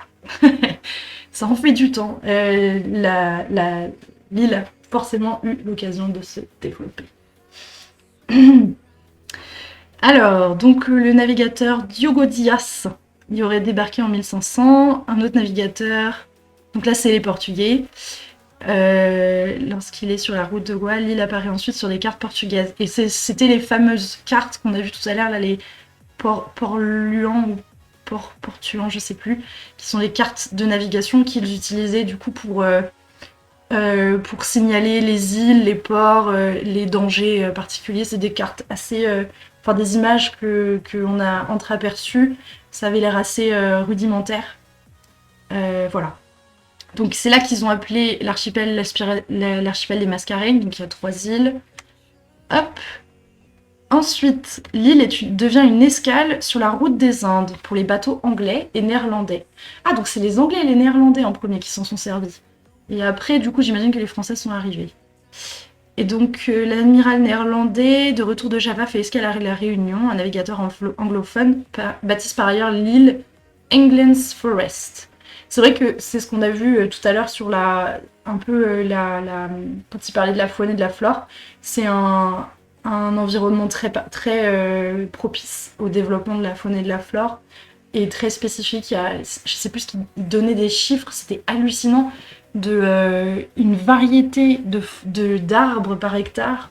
En plus, c'était 1000 ou plus que ça par rapport à genre 4, un truc comme ça. Je vais re-regarder si je retrouve l'info. Ouais, c'était ça. 40 espèces d'arbres par hectare contre, dans une forêt tempérée, donc imaginons une forêt française, 5 arbres différents par hectare. C'est fou de se dire ça. Il y a énormément de faune et de flore différentes. Et puis mon petit tec-tec, mignon. Alors, donc là c'est les Anglais et les Néerlandais. Ensuite, on a les Français qui débarquent. Ça y est, ils ont décidé que c'était chez eux en 1642. Et ils l'appellent l'île Bourbon, pour rappel du nom de la famille royale. Ensuite, 12 mutins chassés de Madagascar sont abandonnés à la Réunion. Bon, pas cool. Enfin, cela dit, l'île a pas l'air si inhospitalière que ça. Enfin, on l'a bien vu sur la carte au tout début, là. Les bandes littorales sont quand même à peu près accessible. Et puis, de ce que j'imagine, vu la variété de faune et de flore, j'imagine qu'il y a de quoi se nourrir. Par contre, ce qu'ils expliquent bien, c'est que le centre de l'île est complètement à pic et difficile à pratiquer et très changeant surtout. Donc les Français, ensuite, en 1665, donc 20 ans plus tard, les 20 premiers colons. Ok, donc c'est les Français du coup, j'imagine. Donc 5 navires, l'Aigle Blanc, la Vierge, le Bon Port, le Saint-Paul et le Taureau, donc c'est les navires, ok. Navire amiral battait le pavillon de la Compagnie des Indes orientales. Oui, mais laquelle? Parce que ces andouilles d'Européens, ils se sont tous appelés la Compagnie des Indes orientales pour les trucs, pour les bateaux qui partaient dans l'Inde, là, qui passaient le cap de Bonne-Espérance, machin. Sauf que, on sait pas si c'est les Anglais, les Hollandais ou les Français, là. Bon, ils parlent de la Loire, donc j'imagine que c'est les Français. La Loire charriait encore des glaçons. Waouh! Quand la flotte quitta le quai de la Fosse à Nantes dans les premiers jours de février 1665. Putain! Des glaçons dans la Loire! Mais what the fuck? Prenant la direction de Bengale. Elle arriva à l'île Bourbon le 9 juillet 1665. La traversée fut marquée... Alors attends, ils ont mis combien de temps? Ils sont partis en février et ils sont arrivés en juillet. Waouh! C'est long. En même temps, quand on regarde, ils ont dû faire... Globalement, ils partent de Nantes, ils doivent faire toute la côte jusqu'au bout de l'Espagne. Après, ils doivent suivre la côte africaine, passer le cap de Bonne-Espérance, et après ils remontent un petit peu pour arriver à Madagascar / les Marcasaignes. Mascareignes, pardon. Pas Marcasaignes. Mascareignes. Il faut que ça me rentre dans la tête. Du coup, ils arrivent, machin, prenons la direction des ports des établissements de la côte de Malabar. Curieux comme nom. Et du golfe de Bengale, elle arriva à l'île de Bourbon, machin. La traversée fut marquée par une tragédie qui fit 12 victimes lors de l'escale au Cap-Vert le jeudi saint. Le 11 avril, ayant rendu ses morts un dernier hommage, la flotte remit la voile et continua son voyage sans accident. Bien. Parmi les 20 colons venus de France, on note la présence d'Hervé d'Annemont, devenu d'Ennemont, né le 17 décembre 1635 à Brix, dans la Manche, fils de Jacques d'Annemont, maître verrier, et de Marie Le Carpentier. Il a épousé vers 1668 à Saint-Paul Léonard de Pillet, originaire de Granville. Oui, c'est des Normands qui se marient avec des Normands. Hervé d'Annemont sera décédé le 16 novembre. Mais qu'est-ce qu'il a de particulier, ce mec? Par une trentaine de familles sur l'île de la Réunion. Bah putain non. Et bah... Ils sont également à Maurice et à Madagascar. Waouh. Et la famille s'est éteinte en Normandie au XVIIIe siècle. Le nom ayant muté en Dallemand. Waouh. 30 familles. Bien joué. Bien joué. 30 familles, c'est genre 30 ménages? Si c'est 30 ménages, ça fait pas tant que ça, mais bon. C'est balèze. Ok, après il y a Françoise Châtelain aussi. Ok, donc c'est intéressant la généalogie comme ça, on arrive à retracer aussi bien la généalogie des familles de ce style-là. En même temps, ils sont arrivés à 20, donc c'est vite limité. Imagine dans les 20 personnes qui viennent avec toi, il n'y a personne à tout goût, t'as le seum. Ensuite, à partir de 1715, l'île connaît un important essor économique avec le développement de la culture et l'exploration du café. Ah oui, voilà, c'était les premières cultures et après il y a eu la canne à sucre. Machin. Bertrand-François Mahé de la Bourdonnais. Quel nom incroyable. Imagine si tu dois l'écrire sur ta copie de bac là. C'est si long.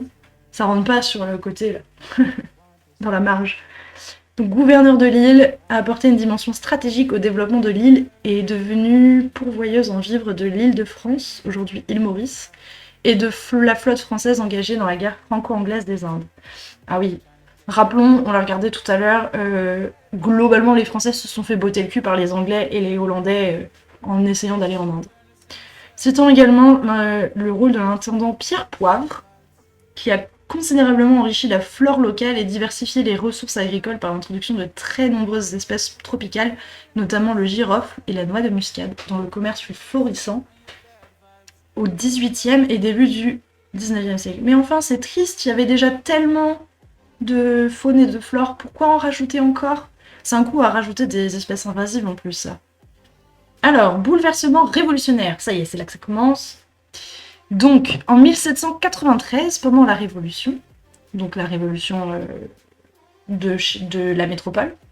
Son nom devient l'île de la Réunion, c'est ce qu'on disait tout à l'heure, peut-être potentiellement parce que les Marseillais et les Parisiens se sont entendus une fois, c'était la Réunion, et du coup ils ont dit bon, l'île de la Réunion, voilà. On sait pas. C'est ce qu'ils expliquent après, en hommage à la réunion des fédérés de Marseille et des gardes nationaux parisiens. Ça y est, Marseille et Paris se sont entendus une fois, et bim, on donne... Cette journée est tellement importante qu'on nomme une île en cette... en cette réunion-là. N'importe quoi. Et mais c'est surtout pour effacer le nom de la dynastie des Bourbons, donc les Bourbons, famille royale hein, de la France, à partir de je sais plus quel Louis, mais globalement c'est une famille bien ancienne et tout le monde connaît le nom. Ensuite, alors d'ailleurs, si la dynastie, la généalogie des rois de France vous intéresse, il y a une excellente vidéo de Doc7 sur le sujet. C'est très long, mais c'est extrêmement intéressant et très très fun aussi. Parce que globalement, ils se marient tous entre cousins-cousines, c'est du gros n'importe quoi. Ensuite, en 1806, l'île prend le nom de Bonaparte. Ah oui, c'est ça, c'est ce qu'on disait.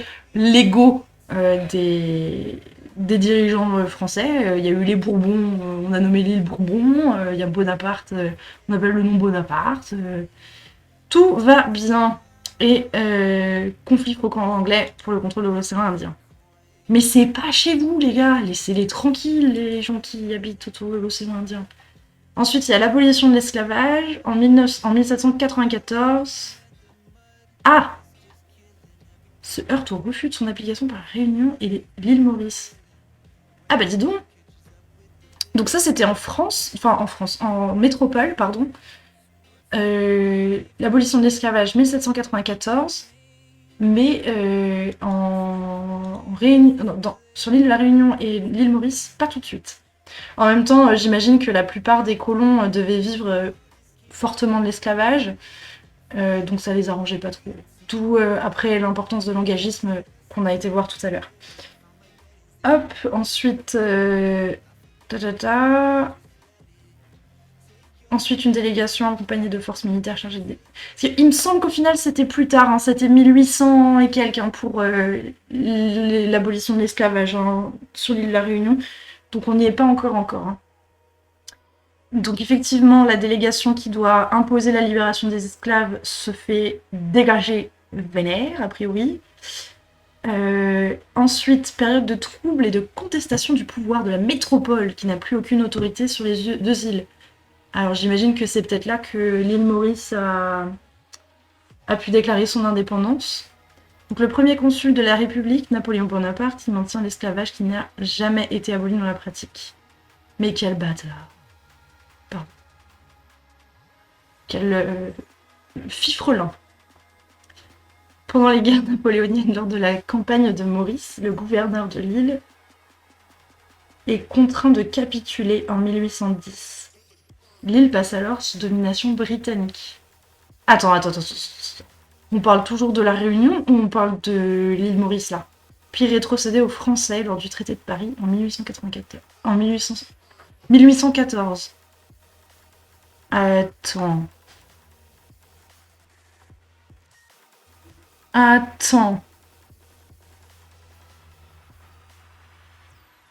Non mais si, mais c'est ça, c'est l'île de la Réunion a été aux Anglais aussi. Ok.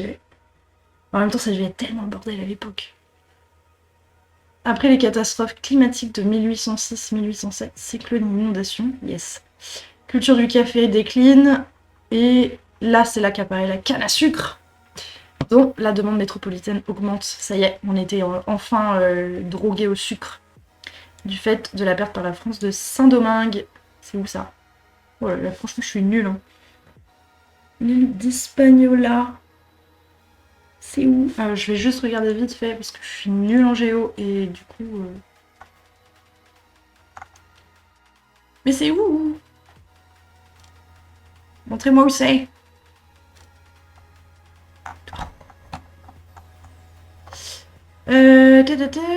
Île d'Hispaniola. Alors peut-être ça, on saura.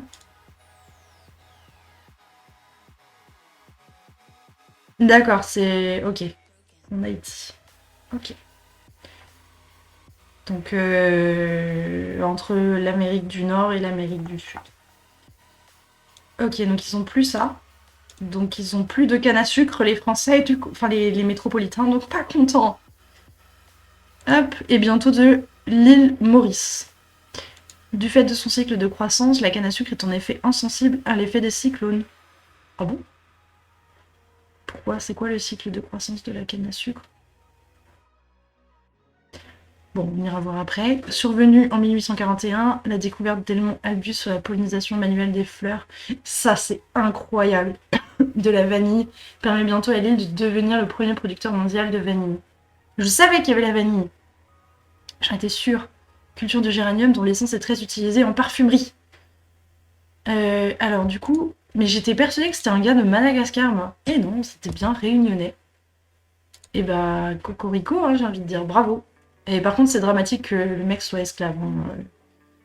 Ne le... Parce que c'est pas précisé ici, mais c'était un esclave. Malheureusement. Parce qu'à cette époque, on n'avait toujours pas aboli l'esclavage. Hein. Voilà, c'est ça. 1848, comme le chocolat. 1838 à 1841, Machin est gouverneur de l'île. Changement très profond de la société des mentalités liées aux événements des 10 dernières années conduit le gouverneur à saisir le conseil colonial de 3 projets d'émancipation. Ok. 20 décembre 1848, abolition de l'esclavage. Enfin, autrement dit, c'était censé être en 1794, c'est arrivé 50 ans plus tard. Dur. Et en plus, on l'a vu tout à l'heure, certes, il n'y avait plus d'esclavage, mais il y avait du coup de l'engagisme, qui était globalement la même chose, sauf qu'on disait aux gens qu'ils gagnaient un salaire. Voilà. Mais ils bossaient tout autant qu'avant, ils n'avaient pas de vie, de famille, pas de vie en fait. Ils avaient de l'argent, enfin pas beaucoup, ils avaient un peu d'argent, mais pas. Enfin, ils pouvaient pas l'utiliser, globalement. Enfin, de ce que j'ai compris, hein. Après peut-être que j'ai tout compris de travers, mais c'est ce que j'ai compris en lisant l'article sur l'engagisme. Hop, machin. Ensuite, on a le premier gouverneur créole en 1852, et là jusqu'en 1858. L'Europe a de plus en plus recours à la betterave pour satisfaire ses besoins en sucre. Malgré la politique d'aménagement de l'autorité locale, le recours à l'engagisme, la crise économique couvre et devient patente à compter des années 1870. Mais du coup, ça veut dire qu'ils ont commencé à faire de la betterave? Non, je pense pas. Je pense qu'ils ont continué la canne à sucre et ils ont de la vanille, du coup. Par la suite, le percement du canal de Suez conduit le trafic marchand à s'éloigner de l'île. Oups. Cette dépression économique n'empêche toutefois pas la modernisation de l'île avec le développement du réseau routier, la création du chemin de fer, la réalisation du port artificiel de la Pointe des Galets. Et ces grands chantiers offrent une alternative bienvenue aux travailleurs agricoles. Guerre et modernisation. Yes, encore une grosse ambiance. Alors, la seconde moitié du 19e siècle, pardon. Je confonds toujours 19-18 parce que c'est les années 1800, mais c'est le 19e siècle. Voilà. Bref. Voit la population réunionnaise évoluer par l'arrivée massive d'engagés indiens. Donc ça, c'est ce qu'on disait, l'engagisme. En fait, ils allaient chercher les salariés dans d'autres pays et en gros, ils leur offraient un salaire de misère pour travailler. Donc, arrivée massive d'engagés indiens, dont une partie s'installe définitivement dans l'île, et par la libération de l'immigration en 1862. De nombreux Chinois et musulmans indiens s'installent alors et forment 2 importantes communautés qui participent à la diversification ethnique et culturelle. Du coup, ça doit être super intéressant parce que là-bas, il doit y avoir une diversité culturelle assez balèze avec toutes ces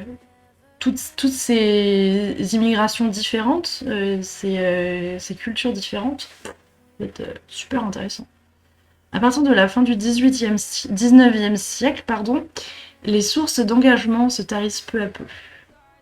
Ok, donc de moins en moins d'engagés indiens viennent. Nombre de propriétaires terriens louent alors leurs terres. d'où l'émergence d'une population de travailleurs agricoles indépendants. La production de café est détruite à 75% en 2 décennies, entre 1880 et 1900, à cause de la propagation d'une maladie venue de Ceylan et des colonies anglaises et néerlandaises. Ok. Ah oui, je voulais regarder où c'était Ceylan tout à l'heure, parce qu'ils en parlaient quand on regardait les trucs sur Rama et Sita. Ceylan.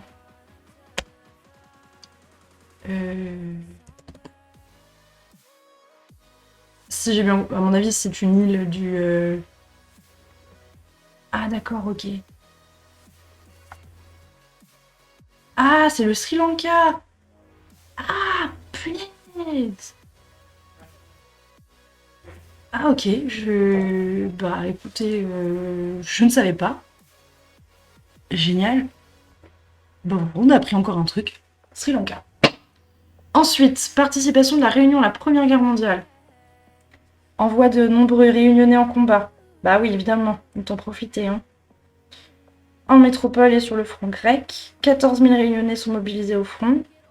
Je me demande combien de... Oh, Roland Garros! Pardon, mon cerveau fait des... je me demande ça représente combien par rapport à la population de l'époque. Mais on ne saura pas, je pense. Donc Roland Garros, natif de la Réunion. Waouh, je ne savais pas. Un grand monsieur. Ensuite, l'amiral machin est nommé ministre de la Marine, puis ministre de la Guerre. La guerre a des conséquences économiques favorables pour la Réunion. La production de sucre augmente fortement et les cours grimpent. La métropole étant privée de ses terres betteravières. Théâtre des combats. Ah! Ah, bah dis donc, je savais pas. Du coup, c'est plutôt dans l'est de la France. Ok. Je savais pas qu'on cultivait de la betterave par là-bas. En même temps, j'ai envie de dire, en France, ils cultivent tellement tout et n'importe quoi. Environ 80% des créoles souhaitant s'engager sont cependant déclarés inaptes au service militaire. On parle à ce sujet de faillite de la race dans la presse. N'importe quoi! Mais il est probable que les intérêts économiques des planteurs locaux aient joué le rôle principal dans cet état de fait. En même temps, j'ai envie de dire, tant mieux pour eux, au moins ils n'ont pas connu les horreurs de la guerre. Hein. Parce que ça devait pas être fun, hein. Non seulement, en plus, je me mets à leur place, ça veut dire qu'ils devaient partir de leur île, se trouver dans un endroit qu'ils connaissaient pas, et en plus, ils pouvaient mourir à tout moment.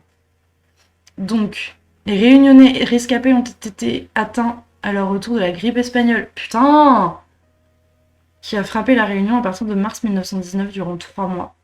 La grippe espagnole a été ramenée par les poilus réunionnais avec le navire Madonna. Ah! Parce que c'était en... Non, il n'existait pas encore Madonna, mais... C'est rigolo.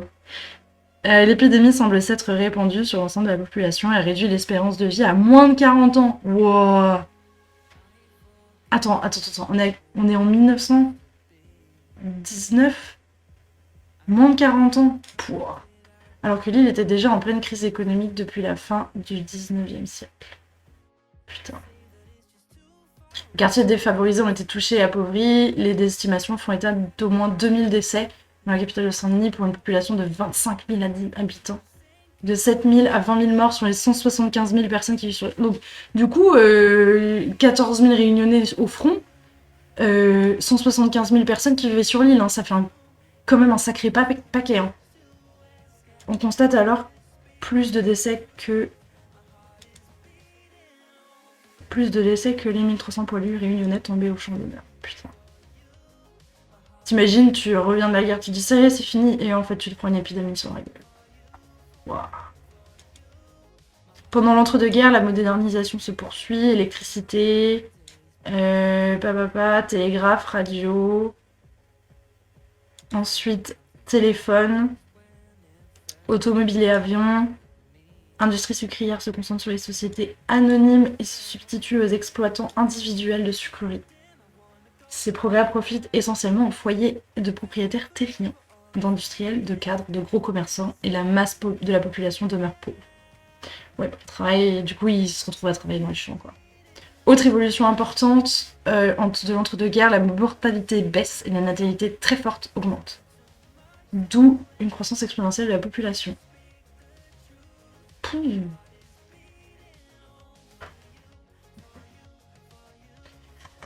Ah. Par contre, c'est fou de se dire que la Réunion était isolée pendant si longtemps. Parce que du coup, c'est ce qu'il précise ici, il n'y avait pas de radio, pas d'électricité, machin. Du coup, ça veut dire que pendant longtemps, jusqu'en du coup, enfin, après la Première Guerre mondiale, ils avaient peu d'informations, quoi. C'est fou. La Seconde Guerre mondiale est une épreuve très dure, bien que la Réunion soit épargnée par les combats, elle souffre terriblement de l'arrêt quasi total de ses approvisionnements. Putain. En 1942, un débarquement des forces françaises libres a lieu sur l'île. L'administration locale, fidèle au gouvernement de Vichy, est renversée. Le territoire passant sous le contrôle de la France libre. Punaise. Et ensuite, on a les trucs d'aujourd'hui un petit peu, hein, donc la partie, ça devient un département, ça devient une région, tout ça. Voilà. Je suis pas sûre de lire ça, ça m'intéresse moyen. Par contre, ce qu'on peut aller regarder, c'est qu'est-ce que c'est qu'une région d'outre-mer. C'est un département et une région d'outre-mer. C'est assez récent, hein, si je me trompe pas.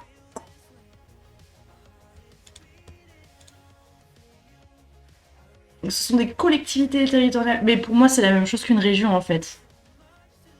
Ce sont à la fois des départements et des régions. Ouais, en fait, ça me paraît logique. C'est... En France, en métropole, c'est facile parce que globalement, c'est intéressant d'avoir une entité, donc le département qui gère certains services au niveau très local. Après, tu as un deuxième niveau, c'est la région, qui gère des services un peu plus globaux. Mais à l'échelle du Nil, ça sert à rien. Autant que c'était une seule entité qui possède les deux rôles. Et alors du coup, je me demande comment c'était avant. Un département d'outre-mer français, une des 7 régions ultra-périphériques de l'Union européenne. Alors attends, qu'est-ce que c'est qu'un département d'outre-mer? Non, c'est toujours Drôme. Alors peut-être qu'il y a l'historique. Mise en place de ce que des départements d'outre-mer, Non mais ça non. Moi je veux savoir les derniers trucs. Entre les Drômes et les DOM-TOM, territoires et départements d'outre-mer. 2001, 2007, 2016, collectivité territoriale. Mayotte. Ah, mais expliquez-nous ce que c'est.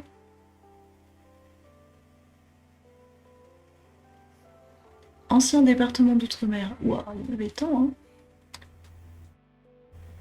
Département et région ultramarins sont régis, qui prévoit un régime d'identité législative, c'est-à-dire que les lois et règlements sont applicables de plein droit. Toutefois, la Constitution prévoit également que les adaptations tenant caractéristiques et contraintes particulières de ces collectivités peuvent être faites. Bon, je pense qu'on n'aura pas la réponse. Alors, statut... Loi rien, blabla. Comme en métropole, la Réunion est ainsi dotée d'un conseil régional et d'un conseil départemental. Ces collectivités territoriales disposent globalement des mêmes compétences que les départements et régions de métropole, bien que des adaptations existent. La Constitution laisse la possibilité de substituer à la région et au département une collectivité territoriale unique, mais à l'inverse de la Guyane et de la Martinique, aucun projet en ce sens n'existe actuellement. Ah d'accord, donc ils ont toujours les deux séparés. Oh, ok, soit. À l'inverse des autres Drômes, la Réunion est explicitement exclue par la Constitution de la possibilité de recevoir du Parlement une habilitation et fixer elle-même certaines règles relevant de la loi ou issues de l'exécutif national. Ok. L'État est représenté à la Réunion par un préfet et il y a 4 arrondissements. Il y a 24 communes en 5 communautés d'agglomération. Géopolitique, vie politique. Ah, démographie, c'est intéressant. Comme ça, on va pouvoir comparer ce qu'on se disait là. Donc, effectivement, entre 1911 et 1921, on avait environ 173 000 personnes. Donc, si on a 14 000 qui sont partis à la guerre, ça fait quand même beaucoup. Waouh. Ensuite, on a toutes les communes et les origines géographiques de la population. Ah! Donc la population, ça c'est intéressant parce qu'on disait tout à l'heure avec l'engagisme qu'il y avait eu beaucoup de mouvements de population et d'émigrés. Et du coup, c'est intéressant de regarder un peu toutes les communautés qui peuvent constituer, je pense, la population de ce pays. De ce pays. De la Réunion, enfin de ce département région d'outre-mer. Donc on a population issue de Madagascar et de l'est de l'Afrique continentale, des Cafres, de l'ouest et du sud-est de l'Inde, le Gujarat, ok. Ils s'appellent les Arabes.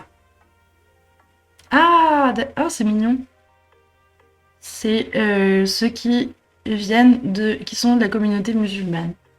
Ensuite, le Tamil Nadu, les Malbars. Ok. Hop. Kuli Malaba. Kuli Kalikata. Ok, c'est péjoratif. Ok, donc les Malbars. Et le sud de la Chine, notamment de Canton. Ils les appellent les Chinois. Ok. D'Europe, les Yabs.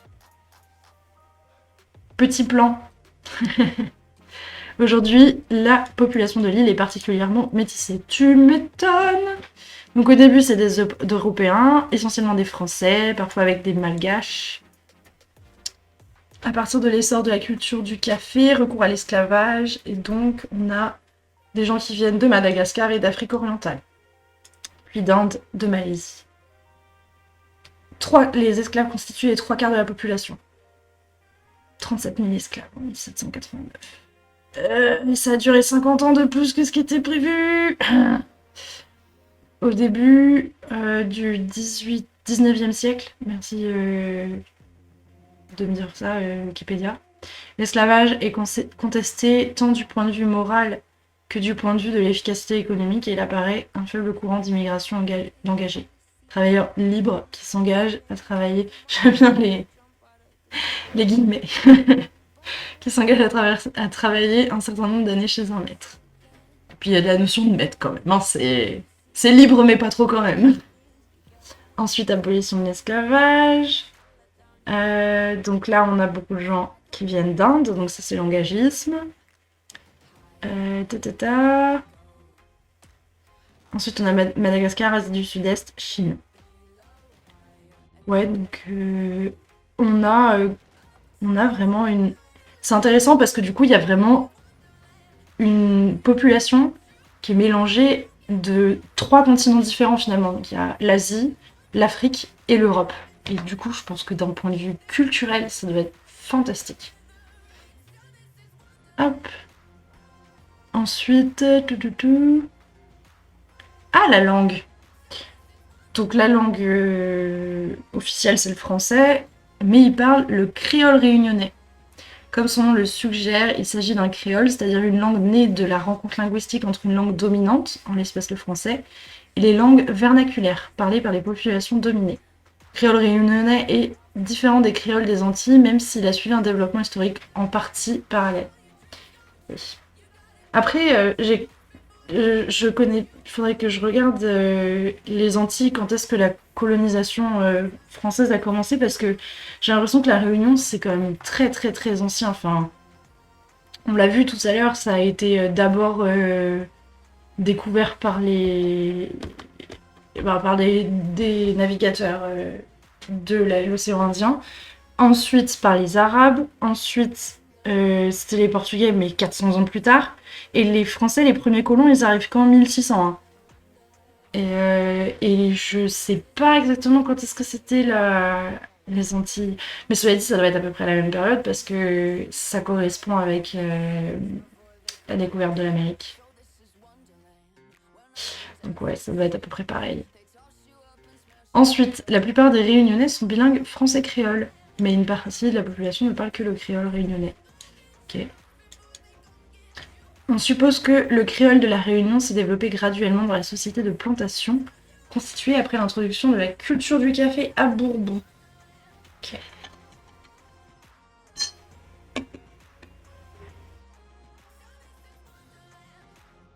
Ah, ce que je lis après, c'est triste. Il parle de décréolisation progressive, c'est-à-dire recul du créole au profit d'une extinction du français dans la société.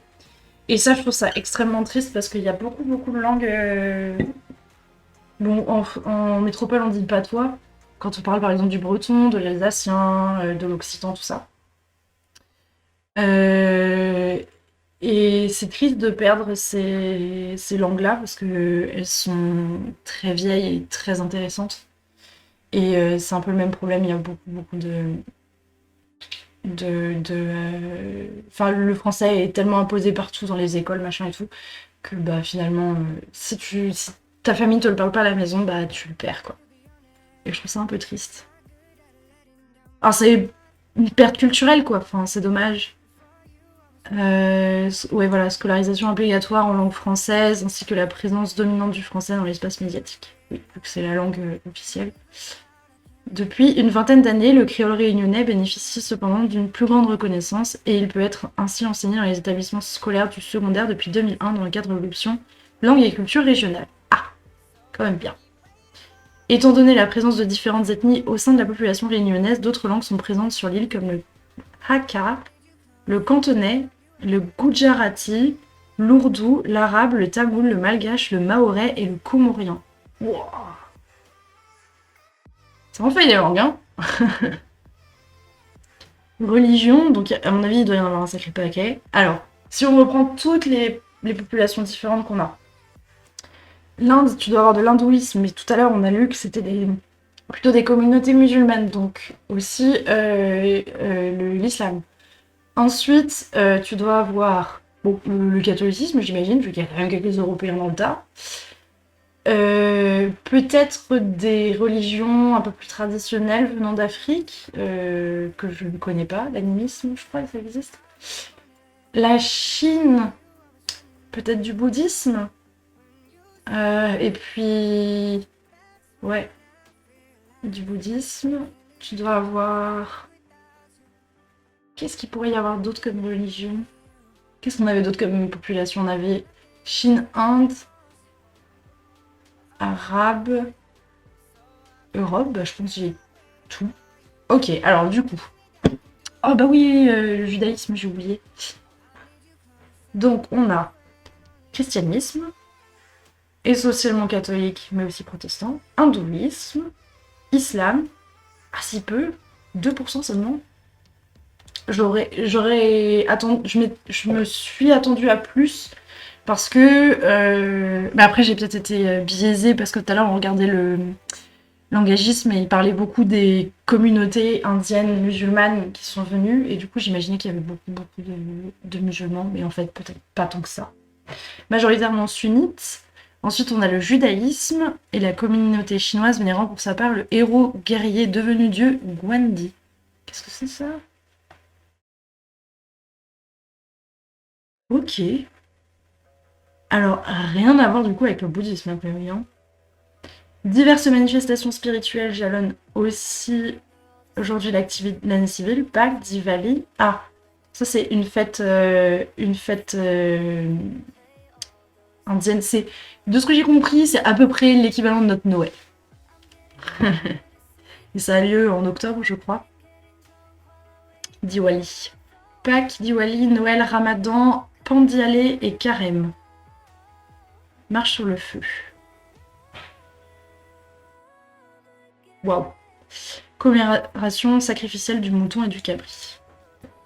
L'Aïd du coup. Non.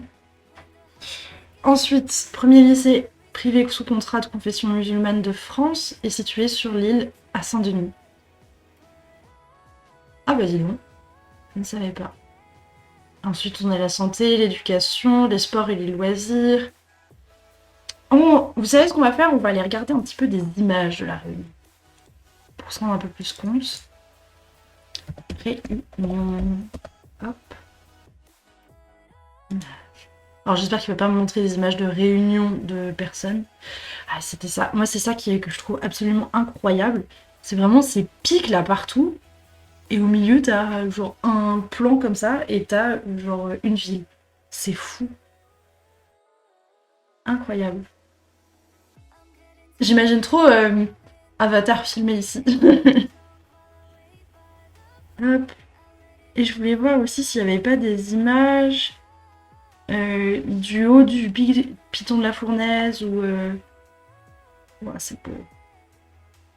C'est très très vert. Hein. C'est très vert et en même temps très zapique. On va regarder s'il y a des images du Piton de la Fournaise. Piton de la Fournaise. Vous voyez, donc on a celui-là, on a le cratère ici. Ah oui, les belles coulées de lave. Ça fait vraiment flipper ça. Je me dis, ça doit être ça doit générer des incendies de fou. Le Piton de la Fournaise, encore ici. C'est marrant, il y a 2 cratères, il y en a un petit et il y en a un autre très très gros. Il y en a plein de petits. C'est fou. Et oui, et là du coup, il y a les gens qui peuvent marcher. Mais le cratère a l'air absolument immense. Et le Piton, c'était le Piton des Neiges, c'est ça? L'autre? Celui qui est beaucoup plus haut. Piton des Neiges. Donc celui-là, il est inactif. Hein. Oui, effectivement, il y a beaucoup de gens qui ont l'air de faire de la rando. Et ça doit pas être facile, cela dit, hein, parce que vu comment c'est à pic, waouh, c'est une mer de nuages, quoi. Puis t'es quand même à 3000 mètres, quoi. Ouais, ça donne envie, hein. Après, moi qui aime pas du tout la rando, si j'y vais un jour, j'irai jamais monter tout ça, mais... Ouais, les champs de canne à sucre. Hop. Et ben ma foi, je pense qu'on a fait le tour, on a appris beaucoup de choses sur l'île de la Réunion, c'était extrêmement intéressant. Je pense qu'on va s'arrêter là, ça fait déjà 2 heures que je suis là, je commence un peu à fatiguer, je vous avoue. En tout cas, c'était extrêmement intéressant, donc on va revenir un petit peu sur tout ce qu'on a vu. Alors, je vais mettre... hop, on dit... Alors, du coup, qu'est-ce qu'on a vu ce soir? D'abord, on a commencé tout premièrement avec Monsieur Albert Lougnon, donc pour rappel, un historien réunionnais qui a beaucoup œuvré pour perpétuer l'histoire de la Réunion. Évidemment, on a tout de suite sauté vers la Réunion, enfin l'île de la Réunion, la page Wikipédia de l'île de la Réunion. On a appris par exemple que la Réunion faisait partie d'un archipel, l'archipel des Mascareignes. On a appris que c'était une île avec énormément d'espèces endémiques, que ce soit dans la faune, la flore et les espèces marines. Il y a même du corail. Sur l'histoire, on a appris aussi que l'île de la Réunion a porté plein de noms différents. Elle s'est d'abord appelée l'île Bourbon, par rapport aux Bourbons, donc les rois de France. Elle s'est appelée aussi l'île Bonaparte, et puis elle a fini par s'appeler l'île de la Réunion parce que les Marseillais... la légende dit que c'est parce que les Marseillais et les Parisiens se sont entendus. En vrai, on sait pas trop. Qu'est-ce qu'on a vu d'autre? Ensuite, oui, on est allé regarder un petit peu ce que c'était que la Compagnie des Indes. Donc, il se trouve que c'était globalement un nom générique qu'utilisaient les Hollandais, les Anglais, les Français pour définir un peu les compagnies qui mettaient en place les navires qui allaient faire du commerce en Inde. Donc, bon, en France, ça s'appelle la Compagnie française des Indes orientales.